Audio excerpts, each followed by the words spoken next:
So, just to come back to my friend Mick. Mick was looking at some of my blog posts, and I had posted on how Krishnacharya was using kumbhaka in Yoga Makarana, his first book. And Mick suffers from a hereditary illness that caused him to have regular attacks throughout the year. And in some of these attacks, his joints will swell up and go so far as sometimes to just bleed out. And he has to go to A&E, and they can't actually stitch him up because of it will just continue bleeding. This puts him into a condition where he can't do his Ashtanga practice, and he has to basically reduce his practice while he's healing.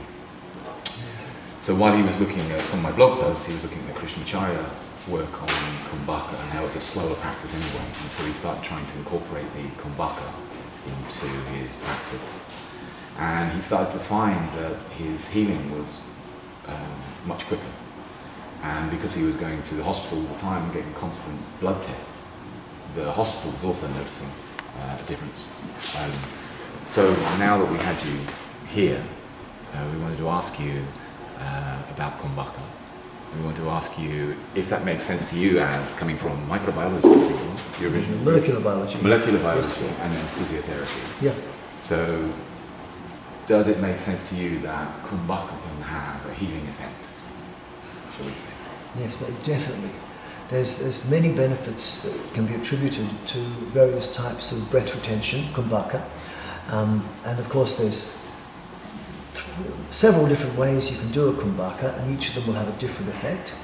You can hold the breath in, you can hold the breath out, or you could hold the breath partly in. You could also get a similar effect from kumbhaka by just not breathing very much at all. You could also get a similar physiological effect from kumbhaka by breathing very, very, very slowly. Very, very slow breathing would look to someone else like you're not breathing at all. And so all of these things have effects physiologically and physically as well. When you say breathing very slowly, do you mean long, slow inhalations, or do you mean just breathing regularly but very softly? You can do either. So if I had to do a graphical analysis, say this is time in this axis, and this is amount of breath. If I go deep breath in, deep breath out, deep breath in, deep breath out, this is a lot of fluctuations in the breath. But if I do a kumbhaka, an inhalation retention, say, inhale, hold the breath, and my little fingers moving in a straight line, that's an inhalation retention. I could also do exhalation retention. Inhale, exhale, hold the breath out, and it's a straight line. Inhale, exhale, up and down.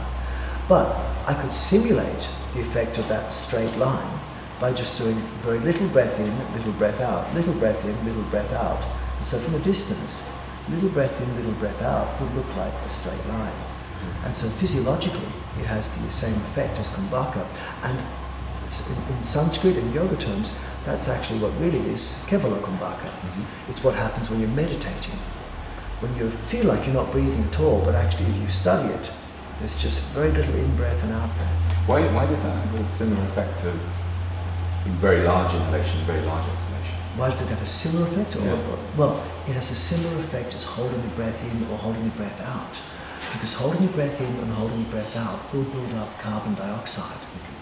And carbon dioxide is one of the main effectors of the physiological effects of kumbhaka.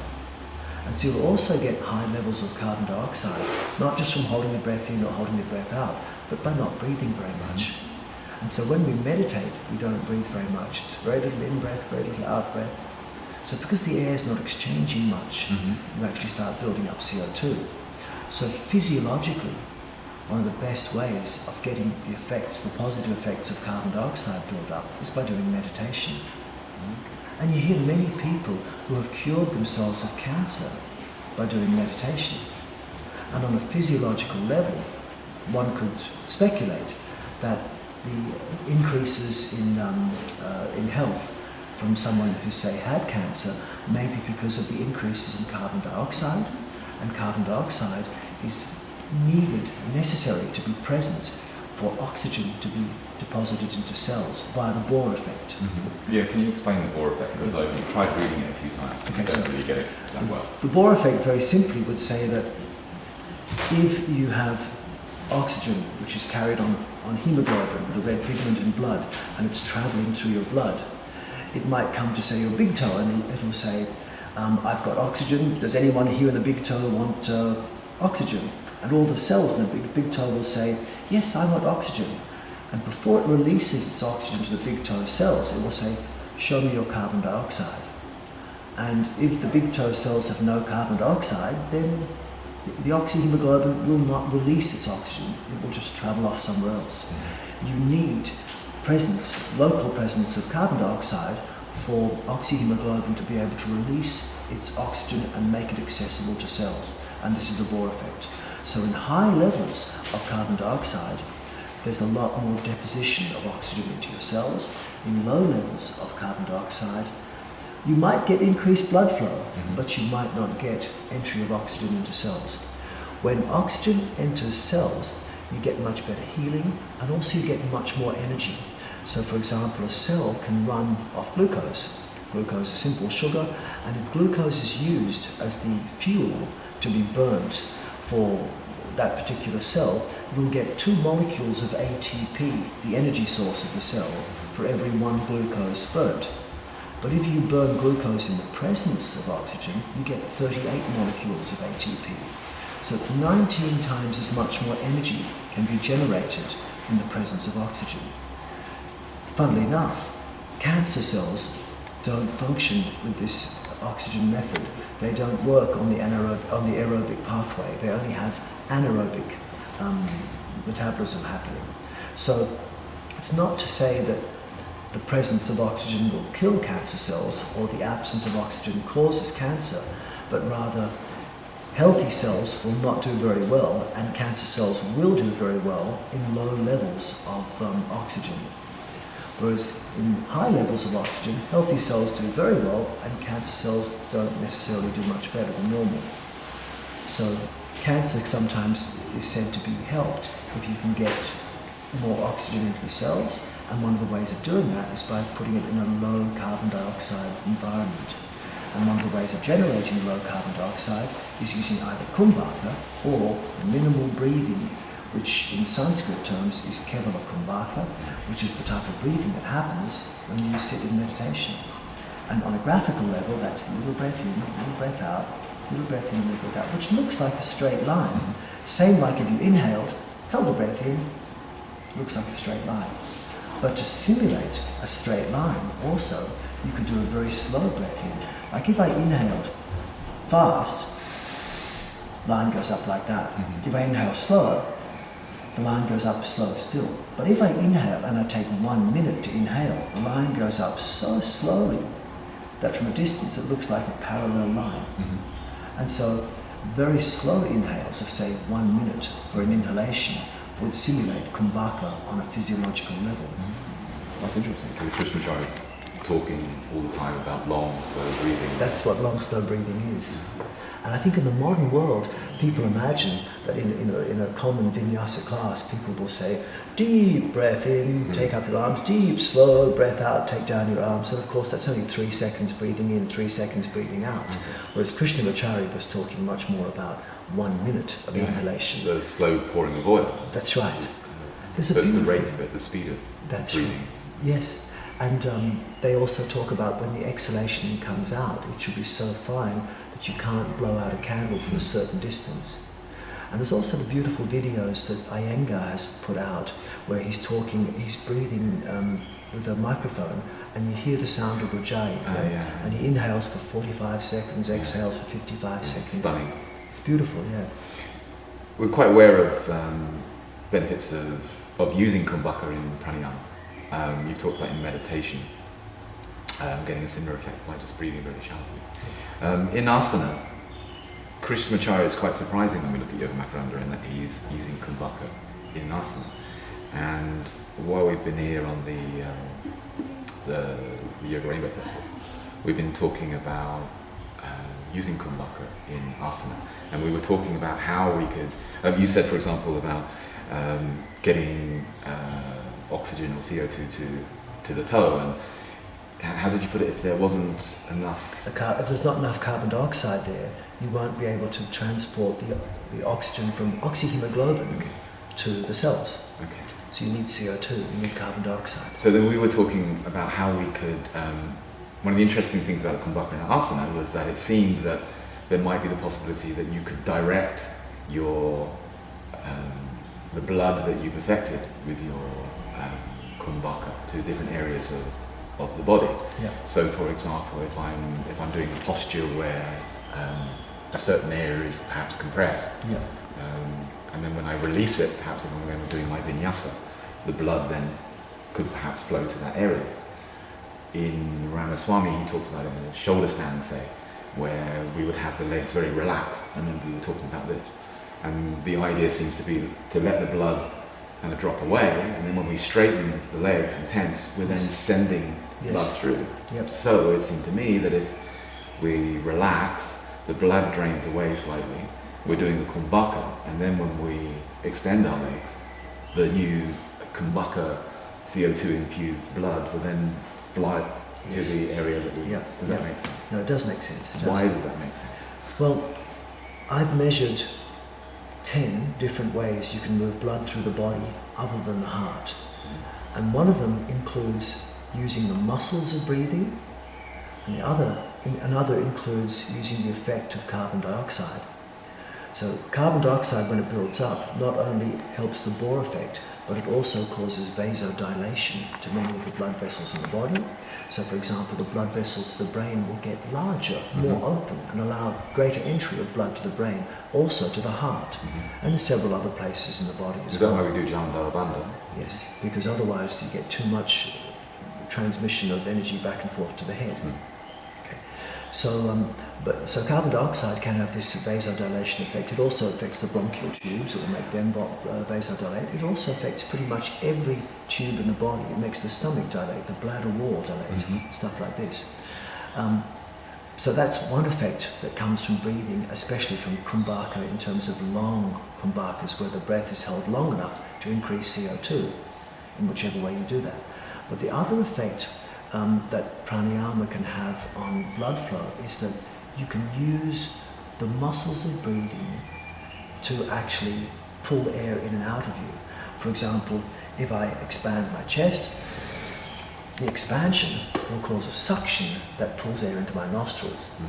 But if I close my nostrils, either with my fingers or with my glottis, and so I close the holes in my face and expand my chest as if I'm taking a breath into the chest but not, then you get Uddiyana Bandha. And so the use of the muscles of breathing will cause various increases and decreases in pressure in the body.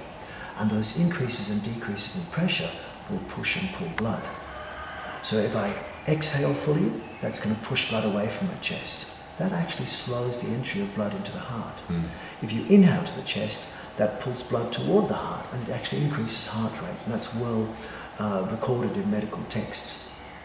But then if you hold your breath, and while holding the breath in, you compress your chest, that's an even more powerful way of moving the breath, moving the blood through the body. And similarly, if you hold your breath out, and then you expand your chest like breathing in but not, this is using bandha with Kumbhaka, that moves the blood a lot more. So this would allow us to practice without increasing the heart rate? It can give you control of your heart rate, certainly, but it also helps you move blood through the body at different ways. Plus, with the movement of blood through the body, there's also the possibility of taking increased or decreased amounts of carbon dioxide, which can help with the Bohr effect, and which can help with vasodilation, and also increased levels of oxygen and blood carrying oxygen as well. The effect of carbon dioxide is also going to affect the pH levels inside the blood as well. And pH levels are very significant in terms of the effect on things like stem cell production. So holding the breath can also affect how stem cells are produced and how well they're moved throughout the body. And stem cells, of course, can turn into any cells in the body. And so a lot of research in the world is being done nowadays to try and work out the best ways of harvesting stem cells and increasing endogenous production of stem cells. Can you explain a little bit more about how the pH in the body is affected? I mean, you've talked several days. Yes. Where you've been talking about the pH increasing the alkaline and how, or decreasing, and how certain whether kumbakas can have an effect. You also talked about diet affecting that as well. Yes. Yeah. So how the kumbakas we're using, the diet we're using, all these factors can have an effect on almost everything in the body. On everything, pH can affect almost everything in the body. The body will only work properly between a very narrow pH of pH 7.35 to 7.45. That's when you get the healthiest things happening. But the pH is affected by how you breathe, how long you breathe in for, how long you breathe out for, how many breaths per minute, what type of air you're breathing. It can also be affected by what you eat as well. So if you eat very acidic foods, that will make your blood acidic. If you eat alkaline foods, it will make your blood alkaline. If you breathe a lot of air per minute, that will make you very alkaline, because the more you breathe, the more you blow off carbon dioxide. And carbon dioxide in blood or water becomes carbonic acid. I think I remember reading in your book on anatomy and physiology. Yes. You were saying that how at the end of the practice, depending on your pH level, at the end of the practice you might feel famished and just want to just stuff your face, or you will feel you won't feel that hungry at all. So, for example, after pranayama, generally you don't feel very hungry. That's right. But after practice, often people will just eat anything that they want. And they use the excuse that they've just had a workout, therefore they should be able to eat more. But if you do pranayama while you practice, if you don't breathe much while you practice, then you're not hungry.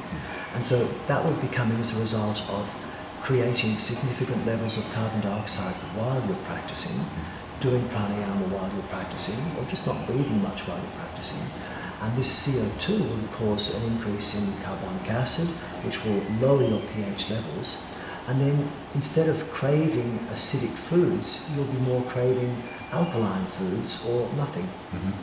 Whereas if you breathe a lot during your practice, which will blow off carbon dioxide, reduce your carbonic acid levels, increase your pH, you will feel unbalanced. Your pH will be increased, too alkaline, and if your pH is increased and you are too alkaline, the symptoms include sensitivity of the nerves. Your nerves might start to shake, you might start to feel emotional, you'll feel weak, you'll feel hypersensitive. Also the blood vessels to the brain will be constricted and you feel like you're dizzy and lightheaded. So the body will know we need acidity in our body now. And the quickest way to get acidity into your body will be to eat acidic foods. So a good stodgy meal, some bread, some alkaline rice. food are like fruit and vegetables. Alkaline food, fruit and vegetables, pretty much everything else, meat, fish, eggs, bread, rice, that's all going to be acidic in the body, and it will make you straight away feel grounded. And grounded means more blood goes to the brain, the nervous system calms down. But you can also become grounded by doing something like meditation, because meditation also causes CO2 to be built up because you're not breathing much in meditation. And so that CO2 build-up is one of the main reasons why we feel relaxed after doing meditation, because CO2 is built up. So again, if we have an integrated practice where we're doing our asana, our pranayama, our meditation, we're coming out of our practice feeling not hungry, feeling very grounded. Fancying some fruit rather than a steak. Yes, if you're going to eat anything, you're more likely to eat some fruit. And so you can also do pranayama in postures if you either do long, slow breathing, or you do meditative breathing, which is more like natural breathing postures, which is what Iyengar teaches, or if you do kumbhaka, like Krishnamacharya teaches. And of course the simplest kumbhaka is just pause at the end of the in-breath and pause at the end of the out-breath, and not change the muscles of inhalation or exhalation at all. But more complex pranayama would include bandha, like Krishnamacharya demonstrated in his videos, where at the end of the exhalation you can do a full Uddiyana bandha, Nauli, Lauliki, and at the end of the inhalation you would not just hold the breath in, but you could activate the muscles of chest exhalation, the muscles we use for forced exhalation from the chest. like when you force the air out of the chest, you can do this. So if I breathe in now, for example, my air is fully in my lungs, my chest is expanded, but if I hold the breath in, I can compress the chest. And that chest compression will increase the intrathoracic pressure. And that will actually push blood away from my chest, reduce the blood coming into my heart. And that can have a very powerful effect on the body. This is in Lalasana. You could do it in Lolasana as a Valsalva maneuver. When you do this in Western terms, it's called a Valsalva maneuver. Yeah. Yep. So a Valsalva maneuver has been studied extensively. You can Google it and read a lot and learn a lot about how people do this in yoga. Valsalva maneuver is when you take a full breath in, you hold the breath in, and make a false attempt at exhalation.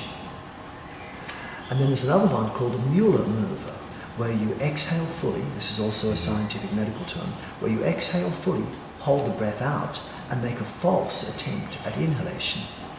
Maybe I could demonstrate this. Yeah. No?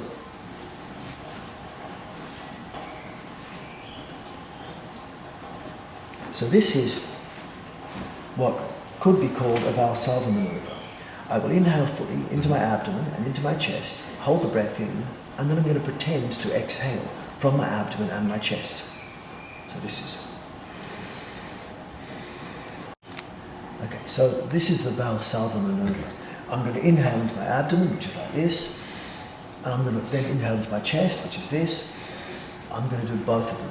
And then I'm going to exhale to my abdomen, which is this is exhaling to my abdomen. This is exhaling to my chest. But I'm not going to actually exhale, I'm going to pretend to exhale. So to help you appreciate I'm pretending, I'm going to hold my nose. So, inhale.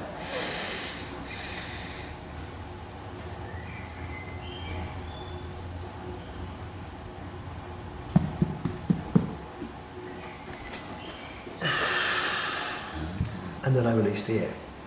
So let me do it again, and you'll see that I can also expand or contract.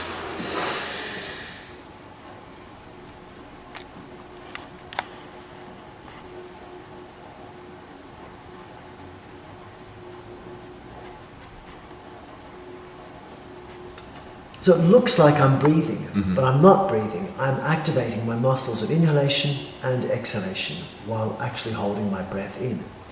And that act of trying to breathe out, having held the breath in, is called a Valsalva maneuver. It's very well studied. There's hundreds of papers about it, and it has many physiological effects. Many of them can be healing effects. There's also a few negative effects, such as when weightlifters do this, because weightlifters do exactly that. They pick up weights, you see them in the Olympics. Inhale, and they exhale once the weight is lifted. This Valsalva maneuver can help you increase strength. And you pointed out that Krishnamacharya has actually said to do this while doing the Lolasana. It's very usable, and people can actually, you actually see people all around the world doing this intuitively because they know it makes them feel stronger. So by that you say Krishnamacharya when he does his jump throughs, jump back, he's doing it on a kumbhaka. Yes, and that's what he wrote in Makaranda. Yeah. So that was a surprise to me he wrote that, because Patabi Joyce doesn't teach that. No. He teaches inhale. And you inhale diaphragmatically, and I'll come to that a bit later. But for the moment, that's what can be used to increase strength. But when weightlifters are studied to do this, their blood pressure increases from a normal blood pressure of 120 over 70 to a very intense blood pressure of 380 over 360, which to me says they're super yogis of sorts, but actually they could also burst a blood vessel in the brain very easily. So it's potentially very dangerous doing a Valsalva maneuver. And so this is what could be called a Mueller maneuver. A Mueller maneuver is by definition, by the medical definition, a full exhalation and then a false attempt at inhalation. Okay? So this could be a Mueller maneuver. This is an inhalation to my chest. I could pretend to do that. So I exhale fully, hold the breath out, and instead of breathing in the chest, I pretend.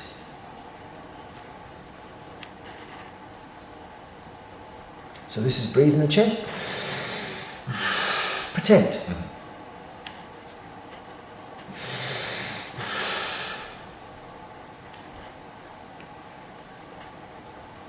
So the act of breathing in the or pretending to breathe in the chest is looks like Uddiyana Bandha, Mm-hmm. but it's not the Uddiyana Bandha that some people use. Many people say that Uddiyana Bandha has something to do with hardening the abdomen, but actually the Uddiyana Bandha that B.K.S. Iyengar describes in his book, that many yoga texts describe, is actually purely and simply an expansion of the chest, the same way you would breathe into the chest, but without breathing. But it is done without tightening the abdomen at all. Okay, and the problem with tightening the abdomen is you're restricting the diaphragm. Well, the problem with tightening the abdomen to do this would be that it wouldn't work very well. If someone tightens their abdomen and tries to expand the chest, it doesn't lift up as high because the rib cage is being pulled down. But it depends what muscles you tighten the abdomen with. I can tighten my abdomen at the same time. I can use my muscles of forced exhalation to tighten the abdomen while doing my muscles of chest inhalation. I can use my muscles of abdominal exhalation, and that's this.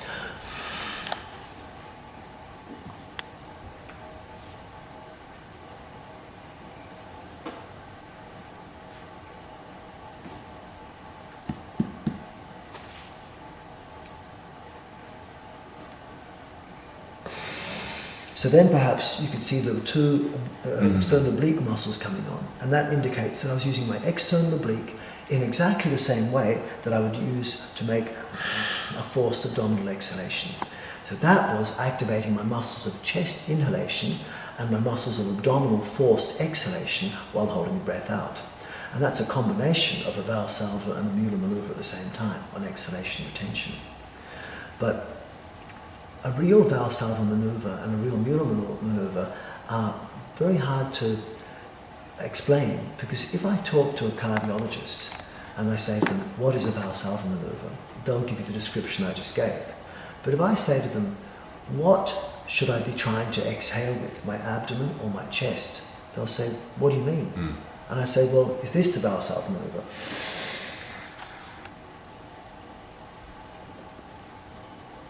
In other words, am I trying to exhale with my chest or my abdomen or both? And they'll look at you in surprise, go, I didn't even know you could do that. And then of course the Mueller maneuver is a false attempt at inhalation. So this is an inhalation with the chest. This is an inhalation with the abdomen. And I'll say to the cardiologist, which type of Mueller maneuver do you want? Do you want a false inhale to the abdomen or the chest? Because this is a false chest inhalation. This is a false abdominal inhalation.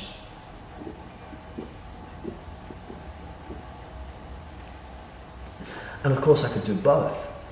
One looks like Uddiyana Bandha, one looks like some very esoteric yoga, who knows what. But I could pretend to inhale to my abdomen and my chest at the same time.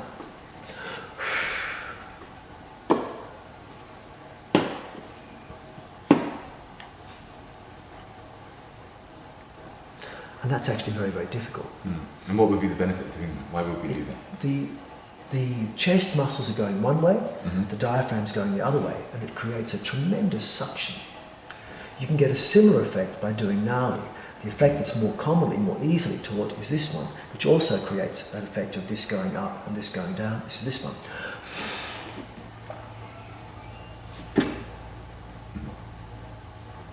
But that's using my rectus abdominis to push the abdomen outwards. What I did before was use my diaphragm to push the abdomen outwards.